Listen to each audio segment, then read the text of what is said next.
हमारे साथ है कांग्रेस के प्रवक्ता मिस्टर राजीव त्यागी। सर, सुप्रीम कोर्ट का एक ऑर्डर आया है राम भूमि जो विवाद है उसको लेके, जन्मभूमि के ऊपर, आपका उस पर क्या कहना है? देखिए, लोकतंत्र के तीसरे स्तंभ न्यायपालिका पर प्रत्येक भारतवासी को गर्व है और भरोसा है।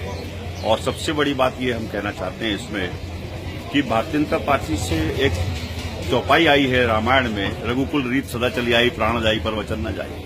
आपने तो वचन दिया था, सौगंध राम की खाते थे, मंदिर वहीं बनाएंगे, पर टाइम नहीं बताएंगे, जनता को बेवकूफ बनाएंगे। अब आप कोर्ट की बात करते हैं। हमारा सिर्फ इसमें बहुत स्पष्ट मानना है कि स्वर्गीय राजीव गांधी जी ने अदालत के आदेश के बाद राम मंदिर के दर्शन के लिए ताला खोलने का काम किया और नींव रखने का काम किया मंदिर की। हमने तो इतना कार्य कर दिया। उसके बाद भारतीय जनता पार्टी ने क्या किया, भारतीय जनता पार्टी बताए।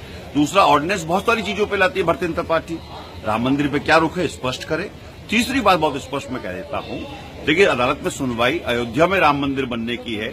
श्री राम अयोध्या में पैदा हुए, तो मंदिर अयोध्या में नहीं बनेगा तो कहीं और कहां बनेगा? अयोध्या में बनेगा मंदिर। तो ये कहना था कांग्रेस के जो वरिष्ठ नेता है राजीव त्यागी, उनका भारद्वाज आज तक नहीं।